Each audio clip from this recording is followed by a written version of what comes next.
సువార్త అనే ఆధ్యాత్మిక కార్యక్రమానికి ప్రభు నామములో మిమ్మల్ని అందరినీ ప్రేమతో ఆహ్వానిస్తున్నాం. సిస్టర్ సుల్తాన్ నవీన్ గారు చెప్తున్న వాక్యము మీ అందరికీ దీవెనకరంగా ఆశీర్వాదకరంగా ఉందని మేము ప్రార్థిస్తున్నాం. మీ యొక్క అభిప్రాయాలు సలహాలు యూట్యూబ్ లింక్ ద్వారా మాకు తెలియపరచగలరు. మీలో ఎవరికైనా ప్రార్థన అవసరం ఉన్నట్లయితే స్క్రీన్పై కనిపిస్తున్న మొబైల్ నెంబర్కి మీరు ఫోన్ చేసినట్లయితే మీ కొరకు మేము ప్రార్థన చేస్తాం. ప్రభు మిమ్మల్ని దీవించుగాక.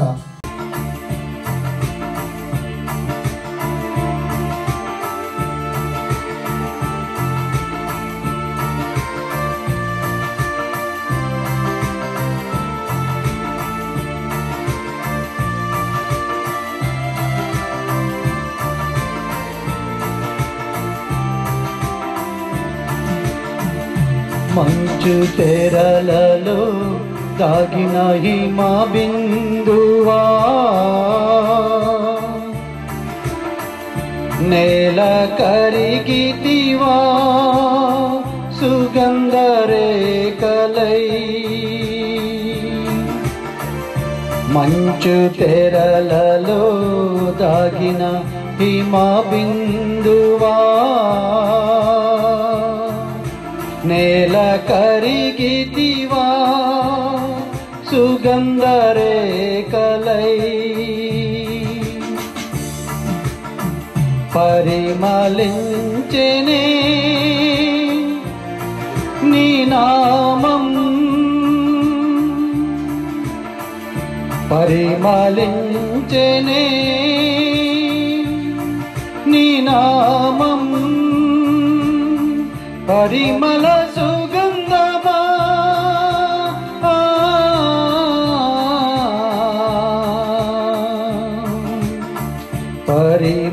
పరిమళించెనే నీ నామం, పరిమళ సుగంధమా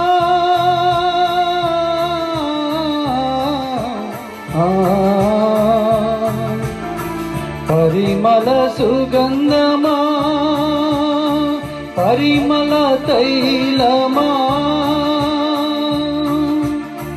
యేసు పరిమళ సుగంధమా, పరిమళ తైలమా.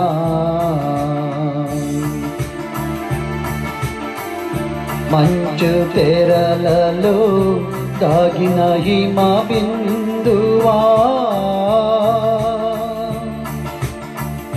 పాప సుహితునిలో పాపరహితుడవై,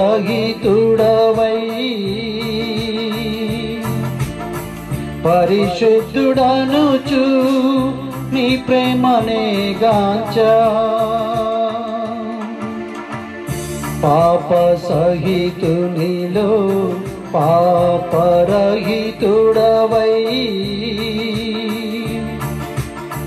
పరిశుద్ధుడనుచు నీ ప్రేమనే గాంచా. నీ ప్రేమకే అంకితమా దేవా, నీ ప్రేమకే అంకితమా దేవా, నీ ప్రేమకే అంకితమా దేవా, అంకితమా నా దేవా. మంచు తెరలలో దాగిన హిమ బిందువా,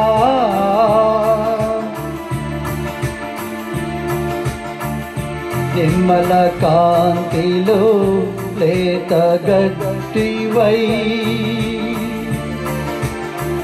ఉరుములో మెరుపుకై మార్గమైతివా దేవా. నిర్మల కాంతిలో లేత గట్టివై, ఉరుములో మెరుపుకై మార్గమైతివా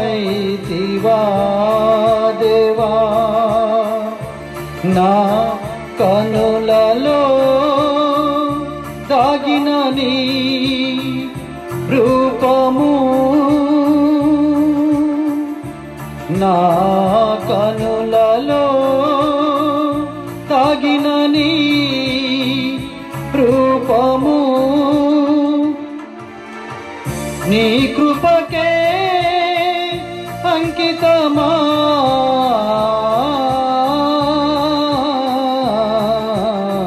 కృపకే అంకితమా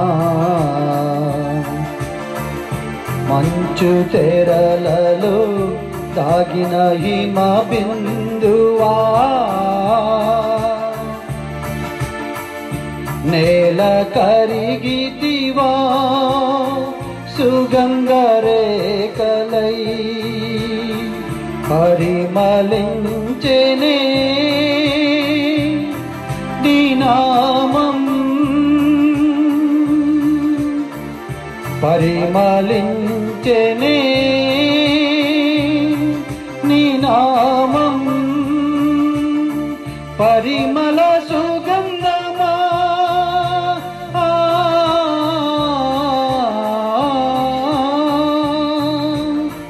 పరిమళ సుగంధమా పరిమళ తైలమా యేసు పరిమళ సుగంధమా పరిమళ తైలమా మంచు తెరలలో దాగిన హిమ బిందువా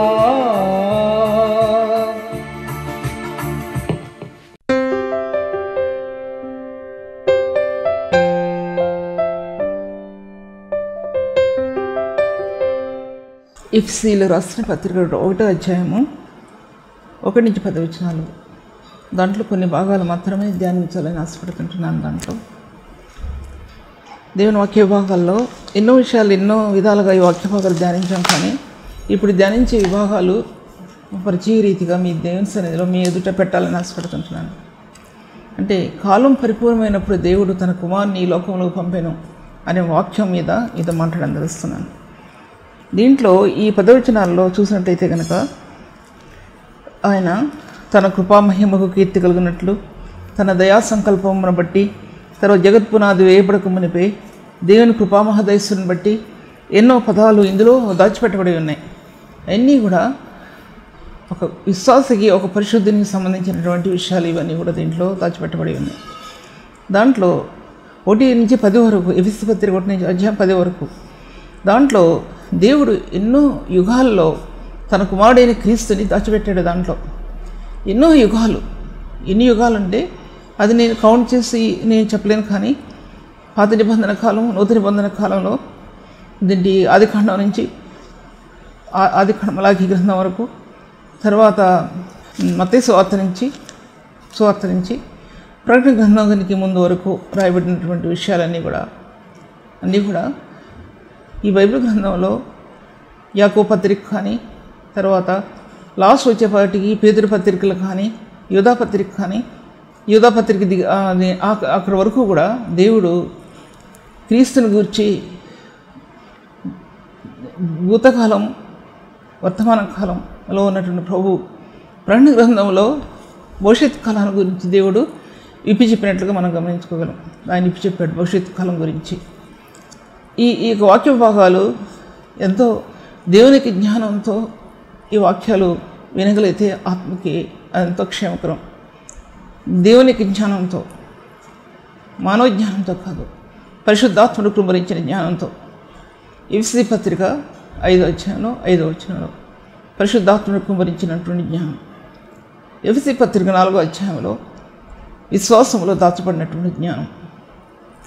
తర్వాత ఏంటంటే 2 కొరింథీ రాసిన పత్రిక 6వ అధ్యాయంలో విశ్వాసమందు జ్ఞానమునందు సద్గుణములను, అటువంటి జ్ఞానం, సద్గుణాల్లో దాచిపెట్టబడినటువంటి జ్ఞానం.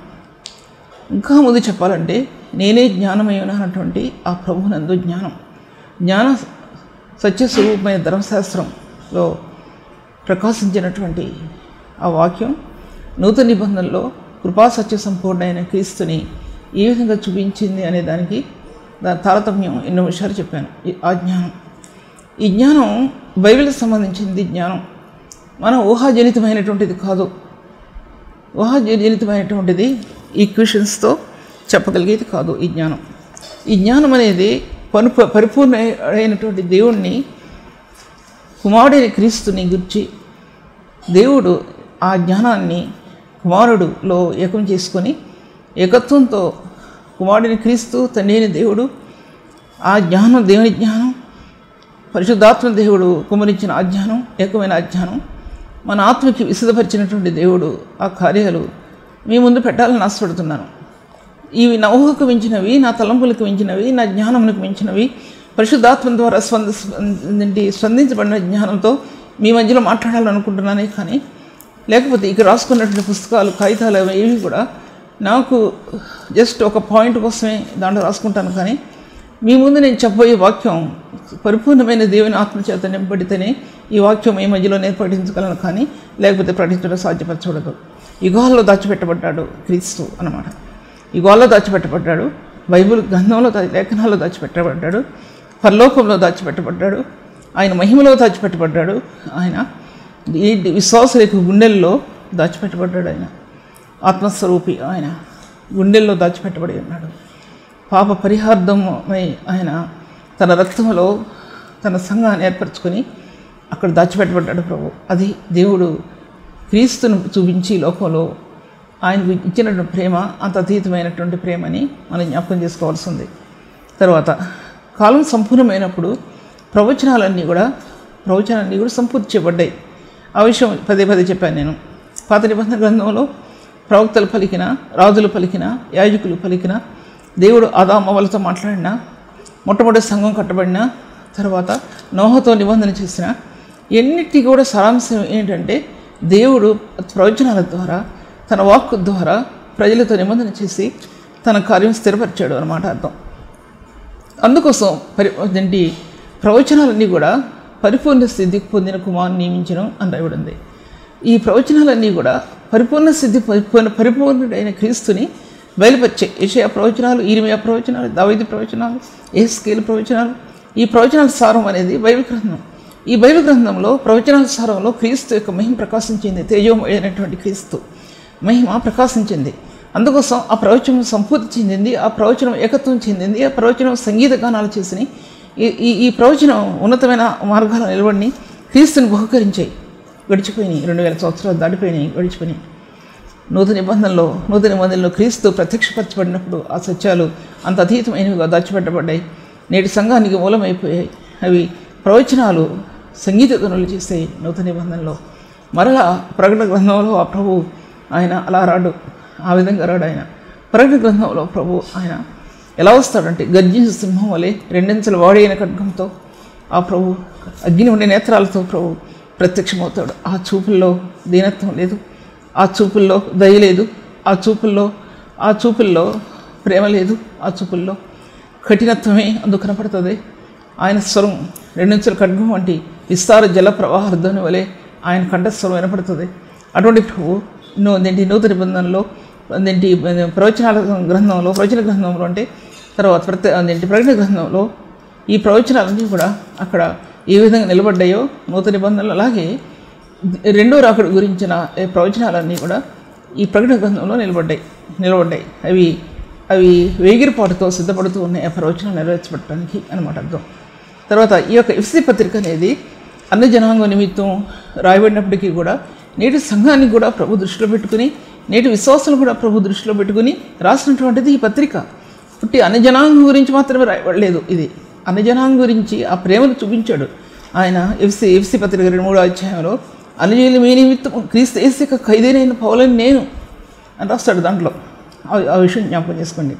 ఆయన కాలం సంపూర్ణమైనప్పుడు దేవుడు పరిపూర్ణ చెందగా తన కుమారుడైన క్రీస్తుని ప్రభు ఈ లోకంలోకి పంపినప్పుడు ఆయన ఎలా దాచిపెట్టబడ్డాడు యుగాల్లో అనేది ముందు వాక్య భాగాల్లో నేను ధ్యానించే విషయం. తర్వాత యుగాల్లో ఆ ప్రేమ దాచిపెట్టబడింది, యుగాల్లో ఆయన యొక్క వాక్యం దాచిపెట్టబడింది, యుగాల్లో తర్వాత వాక్యం దాచిపెట్టబడింది, ప్రేమ దాచిపెట్టబడింది, ఆయనకి శిలువ యొక్క సంపూర్ణత దాచిపెట్టబడింది యుగాల్లో. మానవ శారీరకంగా క్రీస్తు దాచిపెట్టబడ్డాడు యుగాల్లో అనమాట.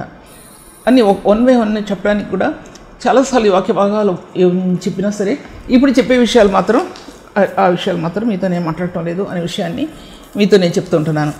దేవుని వాక్య భాగాలు చూసినట్లయితే వాక్యం అనేది అది యుగాల్లో దాచిపెట్టబడి ఉందని ఎఫ్ఎస్సీ రాసిన పత్రిక 1:25 రాయబడింది. యుగాల్లో ఎందుకు మెన్షన్ చేశాడు అపోస్తలుడైన పౌలు యుగాల్లో దాచిపెట్టబడినటువంటి దేవుని వాక్యాన్ని అక్కడ చెప్పటానికి కారణం ఏంటి? దాని ముందు భాగంలో క్రీస్తు యొక్క శిలువ యొక్క స్వార్థన గురించి మాట్లాడుతూ సర్వసంపూర్ణత ఆయన నివసించవాలని శిలువ రక్తం చేత సంధి చేసి అన్నాడు. దాంట్లో కొలస్సీ పత్రిక 1:19-20 శిలువ రక్తం సంపూర్ణత పరిపూర్ణత అనే విషయం అలాగే చూపించబడింది.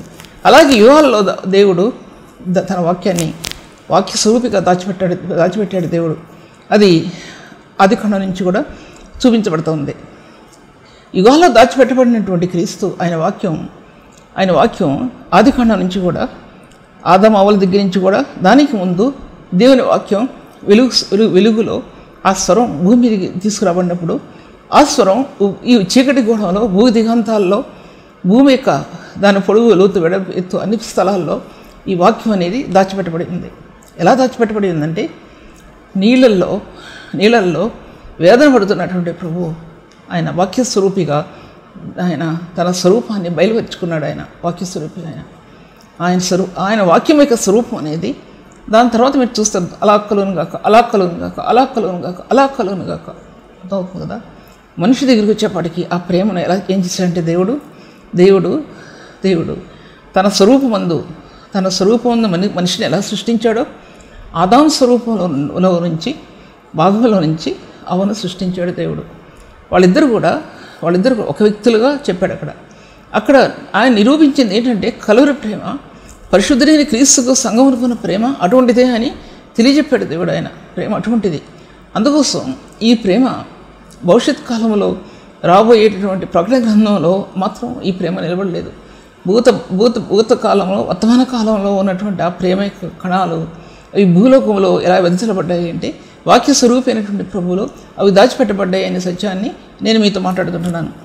తర్వాత వాక్య భాగాన్ని చూసినట్లయితే కనుక తర్వాత పాత నిబంధనలో ప్రవచనాలు ఎత్తిపలికిని ప్రవచనాలు ప్రత్యక్షపరిచాయి, క్రీస్తుని ఎత్తి చూపించాయి. నూతన నిబంధనలో పరిపూర్ణత చెందాయి, పరిపూర్ణుడైన క్రీస్తుని చూపించాయి. నూతన నిబంధనలో దేవుని సంపూర్ణతను చూపించాయి క్రీస్తుని. తన దేవుని జ్ఞానమైన క్రీస్తు అని చెప్పబడ్డాడు ఆయన. తర్వాత కొలస్సీ 2 దేవుని మర్మమైన క్రీస్తు అని చెప్పబడ్డాడు.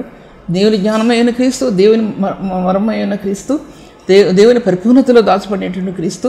ఇలాగా ఈ పదాలు చిన్న పదాలుగా ఉన్నప్పటికీ కూడా చిన్న పదాలుగా ఇది ఏంట్లే అని అనుకున్నా సరే దాంట్లో క్రీస్తు దేవుని జ్ఞానం ఎలా ఉన్నాడో కలువరి రక్తంలో ఈ విధంగా జ్ఞానం ఏరులైపారిందో అనేది తర్వాత మాట్లాడే విషయం. ఇప్పుడు నేను మీతో మాట్లాడుతుంది ఆయన వాక్యం యొక్క స్వరూపం ఆదాము అవ్వలకి తర్వాత ప్రవక్తల ద్వారా ప్రభు మాట్లాడాడు. ఆయన మాట్లాడిన తర్వాత సీనాయి కొండ మీద వాక్యం వెదజల్లబడింది. ఎలా వెదజల్లబడింది? అగ్నిలో నుంచి వెదజల్లబడింది వాక్యం. ఆయన యొక్క వాక్యం అగ్నిజ్వాలలో నుంచి ప్రత్యక్షమైంది ధర్మశాస్త్రం. ఆయన వాక్యాన్ని నెరవేర్చడానికి సాధ్యపరచబడలేదు. జ్ఞాన సత్య స్వరూపమైన ధర్మశాస్త్రమై ఉన్నప్పటికీ, జ్ఞానాన్ని సత్యాన్ని బయలుకొచ్చిన ధర్మశాస్త్రమై ఉన్నప్పటికీ కూడా ఈ విషయాలు ఎన్నో విషయాలు మీతో మాట్లాడాను నేను. కాబట్టి మాట్లాడే విషయాలు ఇప్పుడు నేను మాట్లాడదలచలేదు. ఏవైనా ఒకటి రెండు వస్తే రావచ్చు.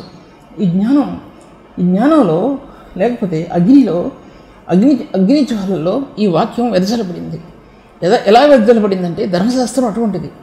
ధర్మశాస్త్రం కట్టడలు అటువంటివి, మామూలుది కాదు ధర్మశాస్త్రం. అటువంటి ధర్మశాస్త్రంలో వెదజల్లబడిన వాక్యం మిరియాము వాళ్ళందరూ కూడా పాటలు పడతారు విమోచించబడిన తర్వాత. పరిశుద్ధులలో నువ్వు పూజనీయుడవు ప్రభా, స్తుతి కీర్తనలకు ప్రభా నువ్వు యోగుడవు ప్రభా, మా స్తుతులకు అన్ని పాటలు పడతారండి, స్తుతి కీర్తనలు పడతారు.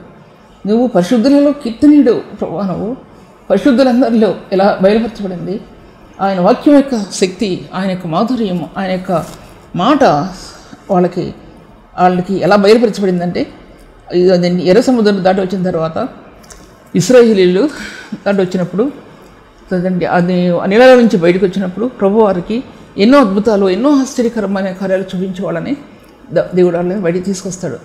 అప్పుడు వాళ్ళు దేవుని స్తుతి చెల్లిస్తారు.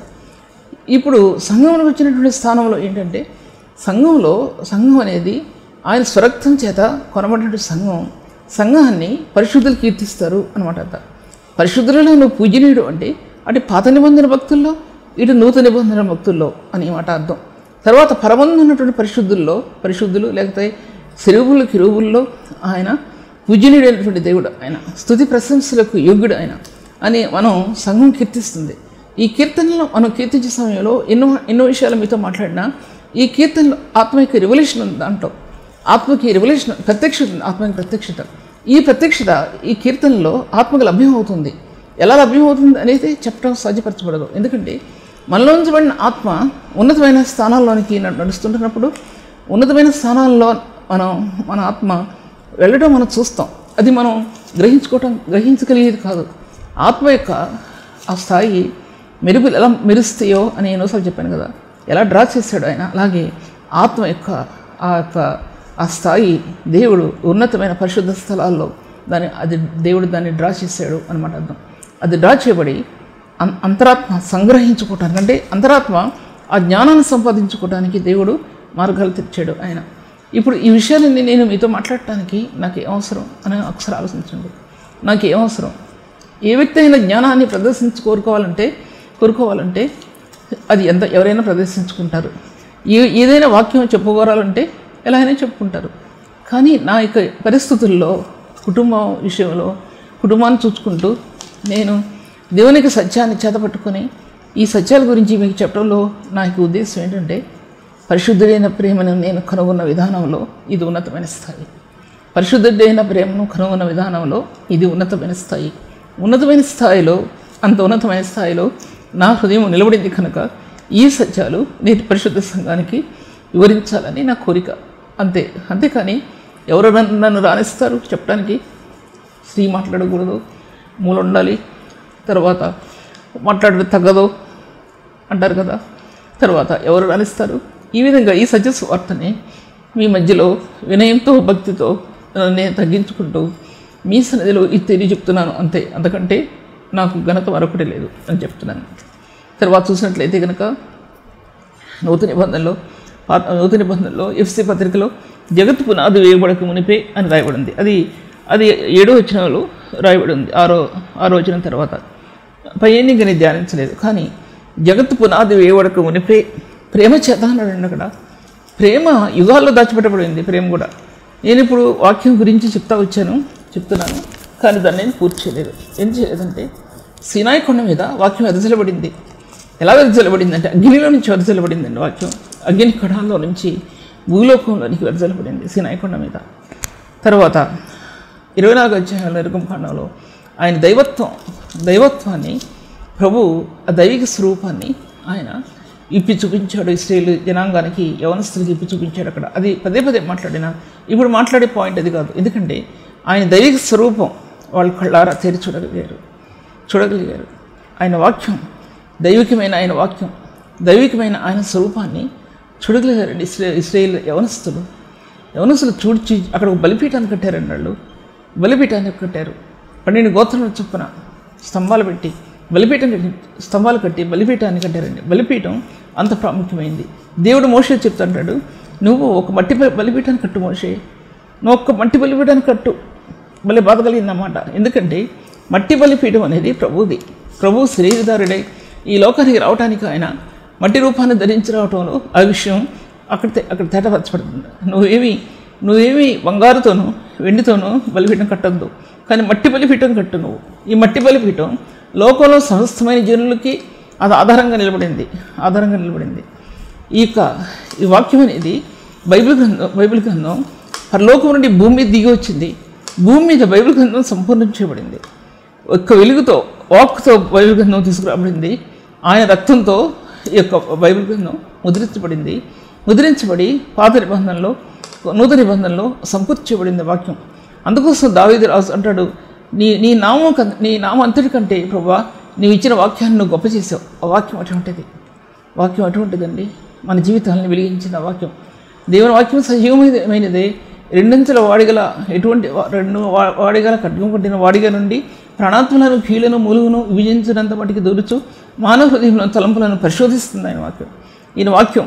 ఈ వాక్యం మనం చెప్పేటప్పుడు చెప్పడానికి ఎవరిని చెప్తుంటే ఏం చెప్పారంటే ఈ వాక్యం అంటారండి. కానీ దీనిలో ఉన్న తీవ్రత, దీనిలో ఉన్న ఆత్మ ఒప్పుదల, దీనిలో ఉన్న పరిపూర్ణమైన సత్యం, ఒక వ్యక్తి కన్విన్స్ చేయబట్టడానికి ఆత్మకు అనుగ్రహించే సత్యాలు ఇందులో అంత ప్రాముఖ్యమైనగా నిలబడ్డాయండి. బైబిల్ వాక్యం లేని చోట దేవుని ఆత్మ లేదు. దేవుని ఆత్మ అక్కడ నివసించదు. దేవుని ఆత్మ లేని చోట ఆత్మకి అంతర్యానికి స్పర్శ లభించదు. దేవుని వాక్యం లేని చోట అది నిర్జీవమైన స్థితి. ఏ నిర్జీవమైన స్థితిలో పరిశుద్ధుడు ఆనందించలేడు. నిర్జీవమైన స్థితిలో సంఘాన్ని పోషించలేరు. సంఘం బలపరచబడటం సాధ్యం కాదు.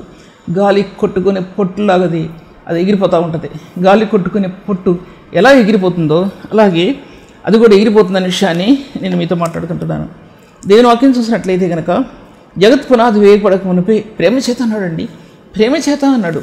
ఈ ప్రేమ అనేది ఎఫెసీ పత్రికకు సంబంధించిందే. అక్కడ దానిలో రాయబడ్డాయి. ఎందుకంటే అన్ని యూదులతో పాటు సమాన వారసులు అని రాయబడింది. ఆ విషయం చెప్పకముందు కొన్ని విషయాలు మీతో మాట్లాడాలి. ఆయన ఎఫెసీ పత్రిక గురించి అని నేను ఇప్పుడు మాట్లాడటం లేదు కదా. నేను ఆయన సర్వలోకాన్ని కూడా దృష్టిలో పెట్టుకున్నాడండి. దేవదూతలు పాపం చేసినప్పుడు అప్పుడు ఒక భూగోళం భూమి మీద భూగోళం శూన్యములో ఉన్నప్పుడు దేవదూతలు రాత్రి పగలు ఇప్పుడు కలుసుకుని స్తుతిగానాలు చేసేవి. మార్నింగ్ స్టార్స్ అని రాయబడింది. అవి తొగచుక్కలు అనే దానికంటే కూడా ఆ నక్షత్రాలు వాటి యొక్క సంగీత ధ్వనులు చాలా అపారమైనవి. ఆ నక్షత్రాల యొక్క అంటే ఆ దేవదూతలు పడిపోయిన యొక్క దేవదూతలు ఆ సంగీత ధ్వనులు అంత అపారమైనవి. అవి కదిలి వస్తుంటే ఎన్నో సంగీత ధ్వనులు ఆ వాళ్ళలో నుంచి బయటికి వచ్చేవి. అందుకోసం దాంట్లో మార్నింగ్ స్టార్స్ అనేవి బైబిల్ గ్రంథం చెప్తుంటున్నప్పటికీ కూడా బైబిల్ గ్రంథంలో ఆ దేవదూతల యొక్క ఆ సంగీత ధ్వనులు లేకపోతే ఆ మార్నింగ్ స్టార్స్ యొక్క సంగీత ధ్వనులు ఎలాగుండేవంటే అంత అసలు అది నేను బైబిల్ లేదు కాబట్టి ఆ పాయింట్ని టచ్ చేయకూడదు. ఇంకా హిస్టారికల్ వేలో నేను వెళ్తే ఈ సబ్జెక్ట్ దీంతో ఆగిపోద్ది.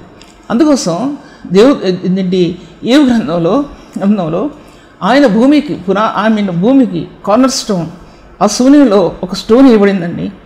ఏవట్టంలో అందులో ప్రేమ చూపించబడింది. కలవరి ప్రేమ చూపించబడిందండి. లోకంలో జనులందరూ కూడా సమానమైన చూపించబడింది. ఆయన తన రాణిని చేసుకున్నప్పుడు యూదులని అనుజనులని భేదం లేకుండా ఆ రాణిని చేసుకోవటానికి ఆయన శరీరాన్ని కలవరి శిలువ మీద అప్పగించాడండి. ఆయన రాణి ప్రియమైన రాణి అంటే అటు యూదులని భేదం లేదు, అనుజనులని భేదం లేదు. ఆ ప్రేమని వ్యక్తపరిచాడండి. జగత్ పునాది వేయబడక మునిపే అన్నాడండి అక్కడ అపోస్తలుడైన పౌలు. 2 కొరింథీయులకు రాసిన పత్రికలో ఆదికాండంలో వెలుగు కలుగుగా కానీ పలికినప్పుడే అన్నాడండి. మహిమ గురించిన జ్ఞానము అన్నాడు. ఇక్కడ భూమికి జగత్ పునాది వేయబడక మునిపే అన్నాడు. అందులో ఆ ప్రేమ కనిపించింది. ఆ ప్రేమ కనిపించిందండి ఆయనకి. ఎందుకు కనిపించింది? అపోస్తలుని పట్ల యోగుడు కాదు, దుష్టుడు, దుర్మార్గుడు, వంచకుడు బైబిల్ గ్రంథం చెప్తుంది. హానికరుడైన నన్ను అంటాడు దాంట్లో.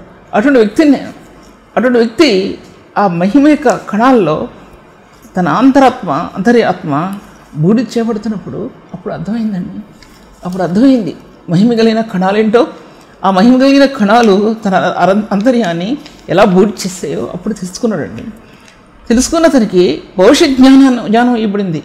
పూర్వకాలం భవిష్యత్ జ్ఞానం అంటే ఇది ప్రకటన గ్రంథం విషయం మాట్లాడట్లా. అంటే ఆ జరిగినటువంటిది, ఇంకో భాషలో మాట్లాడాలంటే జరిగినటువంటిది వర్తమాన కాలంలో లేకపోతే భూతకాలంలో జరిగినటువంటిది.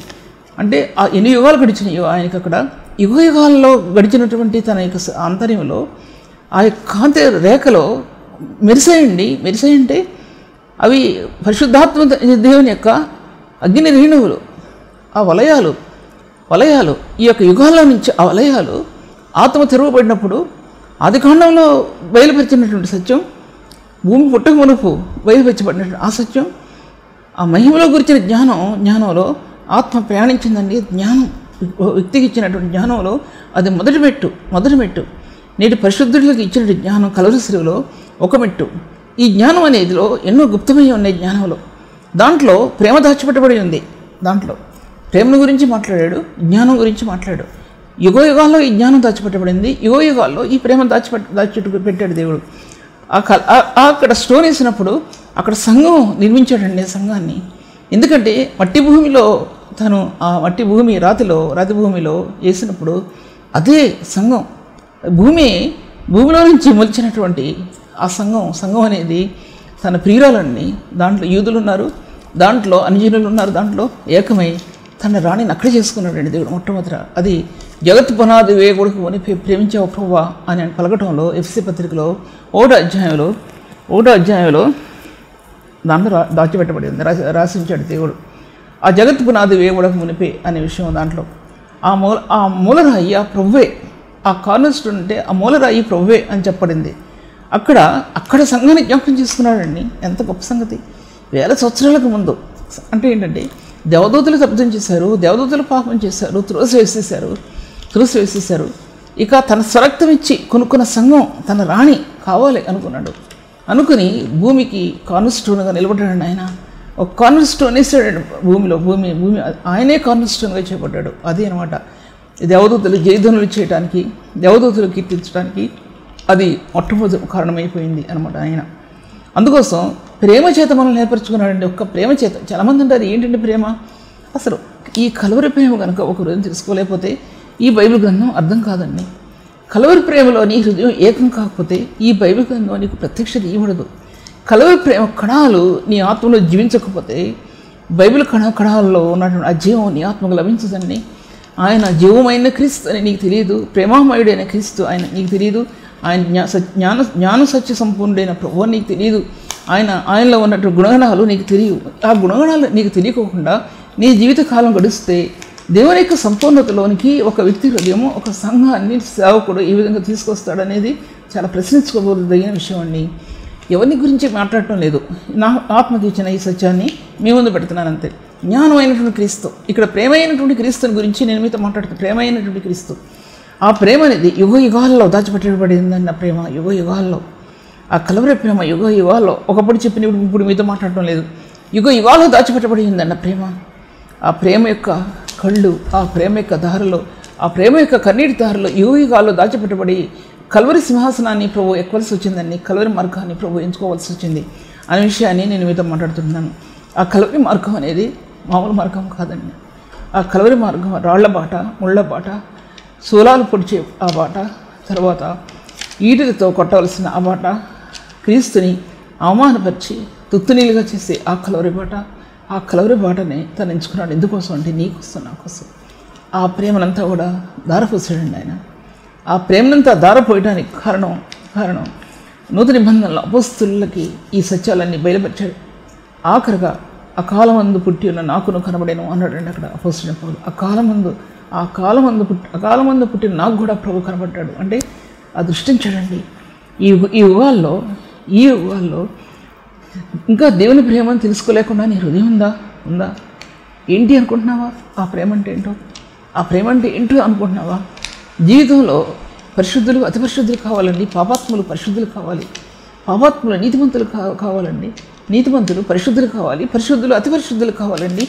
నీతిని వస్త్రముగా అనుగ్రహించిన ప్రభు, పరిశుద్ధతని మనకు అనుగ్రహించిన దేవుడు, నీతి వస్త్రములో పరిశుద్ధమైన మార్గాలు చెక్కినటువంటి దేవుడైన ప్రభు, నీతిలో ఆ రాళ్లను చెక్కినటువంటి ప్రభు ఆయన మనకిచ్చిన వస్త్రం మీద బంగారు బుట్టతో చేయబడినటువంటి ఆ వస్త్రం, ఆ పనిగలిగిన వస్త్రం, ఆ చెక్కబడినటువంటి వస్త్రాన్ని ధరింపు చేసినటువంటి దేవుడు ఆయన. కీర్తన 45 అధ్యాయంలో రాయబడింది. ఆయన బుట్టా పని చెక్కాడండి. ఆ యొక్క బంగారాన్ని కొట్టాడు, సుత్తితో కొట్టాడండి. సుత్తితో కొట్టి తనకిష్టమైన రూపంగా చేసి తనకిచ్చిన వస్త్రం మీద ఆ బుట్టా పని చేశాడండి ఆయన. ఎంత గొప్ప దేవుడని ఆ విషయం గురించి ఒకసారి ఆలోచించుకున్నావా? ఆ విషయం నేను మీతో మాట్లాడుతుంటున్నాను. తర్వాత సంఘాన్ని ప్రభు జ్ఞాపకం చేసుకున్నాడండి. ఎందుకంటే ఈ మట్టి భూమిని ఎప్పుడైతే తీశాడో అక్కడ సంఘం పుట్టుద్ది, సంఘం లేపడుతుంది, అక్కడ తన ప్రాణాన్ని అర్పించవలసి వస్తుంది అనేది యుగ యుగాల్లో దాచిపెట్టబడి ఉన్నటువంటి ప్రేమ అనేది అది చూపించబడి. అందుకోసం ప్రేమ అనేది, కలవరి ప్రేమ అనేది సర్వసంపూర్ణత నివసించవాలని అని రాయబడితే, తర్వాత 13వ అధ్యాయం 2 కొరింథీ 1:13 అధ్యాయంలో ప్రేమ సంపూర్ణమైనది లేక పరిపూర్ణమైనది ప్రేమయే అన్నాడు. దాన్ని పరిపూర్ణమైన ప్రేమయే. దానికి ఇంకా సరిపోల్చడానికి ఏమీ లేదండి. దానికి సరిపోల్చడానికి ఏమీ లేదు. ఫలానా వ్యక్తిని కానీ ఫలానా వ్యక్తితో చెప్పడం గురించి కానీ కంపేర్ చేయడానికి కుదరదండి. ఆ ప్రేమతో కుదరదు. అది దైవత్వం యొక్క మెట్లు ఎక్కగలిగే ప్రేమ. దైవత్వం యొక్క మెట్లు పరిశుద్ధులు అందులో ఎక్కగలిగే మార్గాలండి అవి. దైవత్వం యొక్క ప్రేమలో పరిశుద్ధ జీవితం ఇప్పారే ప్రేమ ఉన్నది. దైవత్వం యొక్క మహిమలో మన అంతరాత్మ ప్రకాశించే మార్గాలన్నవి. దైవత్వం యొక్క శక్తి యందు మన అంతరాత్మ బలపడే మార్గం అన్నది. దైవిక స్వరూపైన క్రీస్తులో, పరిశుద్ధ స్వరూపైనటువంటి క్రీస్తులో మన రూపం నీతి మన జీవితం, పరిశుద్ధమైన మన జీవితం, దాంట్లో ఆ నీతిలో, ఆ ప్రేమలో, పరిశుద్ధతలో పరిపక్వత చెంది క్రీస్తు మహిమను చూడగలిగేదండి ఆ యొక్క ప్రేమ అనేది ఒక బంగారు పుష్పం అండి. దైవత్వంతో కూడిన ప్రకాశించే రేఖల్లో ఆ బంగారు పుష్పంలో క్రీస్తు మహిమను ప్రజ్వలింపజేసిందండి ఆ పుష్పం. ఆ రేఖలు అటువంటివండి. అవి నేటి పరిశుద్ధుల్లో అటువంటి మహిమ కలిగిన ఆ రేఖలు ప్రకాశించాలని ప్రభువు చూశాడండి. ఆయన దైవిక స్వరూపంలో ఒక ఆత్మ కట్టబట్టడానికి ఆయన ఇష్టపడ్డాడండి. ఆయన కల్వరి రూపంలో ఉన్న తనలో తన దైవిక స్వరూపం ఆత్మ ఇప్పారినట్లు దేవుడు చేశాడండి. అది ఉన్నతమైన స్థానం చెందినటువంటి మనకి ప్రభు ఇచ్చినటువంటి మార్గాలనే విషయాన్ని నేను మీతో మాట్లాడుతుంటున్నాను. దేవుని వాక్య భాగాల్లో చూసినట్లయితే కనుక తర్వాత అక్కడ సంఘాన్ని జ్ఞాపకం చేసుకున్నాడని చెప్పాను నేను. యుగాల్లో దాచబడిందండి ఆ ప్రేమ యుగాల్లో దాచబడింది. ఆ ప్రేమను తృణీకరించడానికి వీల్లేదు. ఏ వ్యక్తి అయినా తృణీకరిస్తే వారి జీవితంలో వారు ఎదుగుడు పొందుకోలేరండి. ఏ వ్యక్తి అయినా దాన్ని పొందుకోవడానికి ఆ స్థానాలు లేవండి, వేరే మార్గాలు లేవండి. ఒకటే మార్గం కలవరే మార్గం, చూస్తానికి ముళ్ళ మార్గమే, చూస్తానికి కఠినమైన రాళ్లతో కూడిన మార్గాలే. కానీ అందులో క్రీస్తు యొక్క మహిమ యొక్క ప్రకాశతో దాచిపెట్టబడి ఉందండి. నువ్వు పరవశం చెందుతావు ఆ ప్రేమలో నువ్వు ఓదార్చబడతావు. ఆ ప్రేమలో నీ హృదయానికి నెమ్మది కలుగుతుంది. ఆ ప్రేమలో నీ హృదయానికి సమాధానం కలుగుతుంది. సమాధానకరమైన నిబంధన ఆ ప్రేమలో దాచిపెట్టబడి ఉంది. ప్రభు ఈ వాక్యాన్ని దీవించగాక ప్రార్థించుకుందాం. తండ్రి వందనములు ప్రభు. దయగలిగిన నామం అనేది పరిశుద్ధమైన నీ నామం ప్రభు. అది ఉన్నతమైన స్థానాల్లో నిలబడింది ప్రభు నీ నామం. తండ్రి మీ ఘనమైన నామాన్ని హెచ్చించుకుని తండ్రి మీ సహాయం అందజేయండి ప్రభు. మీ ఘనమైన రక్షణను ఆత్మకి ఇచ్చావు తండ్రి. ఆత్మలో ప్రకాశించి నీ సత్యంలో అంతరాత్మ నెమ్మది పొందింది ప్రభు. తండ్రి నీ సేవా జీవితం అనేది ఇంత కష్టతరం ప్రభు. కానీ ఆ కష్టంలో ప్రభు ఆత్మ నెమ్మది ఉంది. ఆ కష్టంలో ఆత్మ సమాధానం ఉంది ప్రభు. పరిపూర్ణమైన నీ ప్రేమ యొక్కలో ప్రకాశించే సత్యాలు నీ ఆత్మలో తండ్రి ప్రభు. నీకు 100,000 వందనములు ప్రభు. అనేక ఆత్మలకు మేలుకరంగా తండ్రి ఆశీర్వాదకరంగా చేయమని తండ్రి ప్రార్థన అంగీకరించమని, అనేకులు దీవించమని, నన్ను కూడా జ్ఞాపకం చేసుకోమని యేసునామములో స్తుతించి వేడుకుంటున్నాను తండ్రి. ఇంతవరకు సిస్టర్ సుల్తాన్ నవీ గారి వాక్యాన్ని ఆత్మలో ఆనందించి దేవుని మేలు పొందాలని నమ్మి దేవుని స్తుతిస్తున్నాం. మీ యొక్క అభిప్రాయాలు కామెంట్స్ ద్వారా మాకు తెలియపరచండి. Please like, comment, share and subscribe. God bless you all.